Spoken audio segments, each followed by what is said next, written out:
धनी व्यक्ति का एक बगीचा था जिसमें 2 माली काम करते थे। एक माली बड़ा सुस्त तथा कमजोर था, परंतु जब कभी वह अपने मालिक को आते देखता तो झट उठकर खड़ा हो जाता और हाथ जोड़कर कहता, मेरे स्वामी का मुख कैसा सुंदर है, और उसके सम्मुख नाचने लगता। दूसरा माली ज्यादा बातचीत नहीं करता था, उसे तो बस अपने काम से काम था, और वह बड़ी मेहनत से बगीचे में तरह तरह के फल तरकारी पैदा कर उन्हें स्वयं अपने सिर पर रखकर मालिक के घर पहुंचाता था। यद्यपि मालिक का घर बहुत दूर था। अब इन 2 मालियों में से मालिक किसको अधिक चाहेगा? बस ठीक इसी प्रकार यह संसार एक बगीचा है जिसके मालिक शिव हैं। यहां भी 2 प्रकार के माली हैं। एक तो वह जो सुस्त, अकर्मण्य तथा ढोंगी है और कभी कभी शिव के सुंदर नेत्र, नासिका तथा अन्य अंगों की प्रशंसा करते रहते हैं, और दूसरा ऐसा है जो शिव की संतान की, सारे दीन दुखी प्राणियों की और उनकी समस्त सृष्टि की चिंता रखता है। इन 2 प्रकार के लोगों में से कौन शिव को अधिक प्यारा होगा? निश्चय ही वही जो उनकी संतान की सेवा करता है। जो व्यक्ति अपने पिता की सेवा करना चाहता है उसे अपने भाइयों की सेवा सबसे पहले करनी चाहिए। इसी प्रकार जो शिव की सेवा करना चाहता है उसे उनकी संतान को, विश्व के प्राणी मात्र की पहले सेवा करनी चाहिए।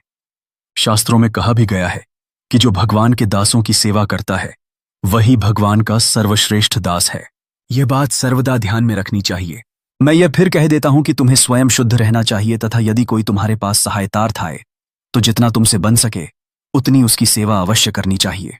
यही श्रेष्ठ कर्म कहलाता है।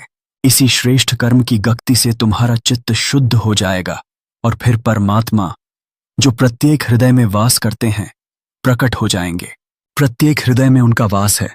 यह यूं समझ लो कि यदि शीशे पर धूल पड़ी है तो उसमें हम अपना प्रतिबिंब नहीं देख सकते।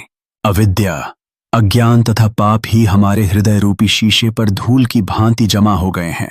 स्वार्थपरता ही अर्थात स्वयं के संबंध में पहले सोचना सबसे बड़ा पाप है।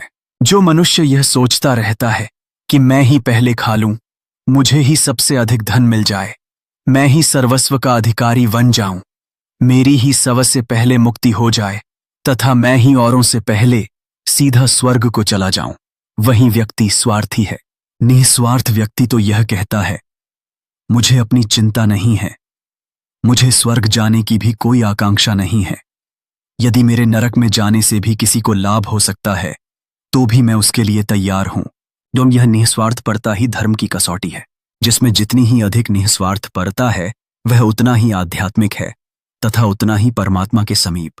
चाहे वह पंडित हो या मूर्ख, शिव का सामीप्य दूसरों की अपेक्षा उसे ही प्राप्त है। उसे चाहे इसका ज्ञान हो अथवा न हो, परंतु इसके विपरीत यदि कोई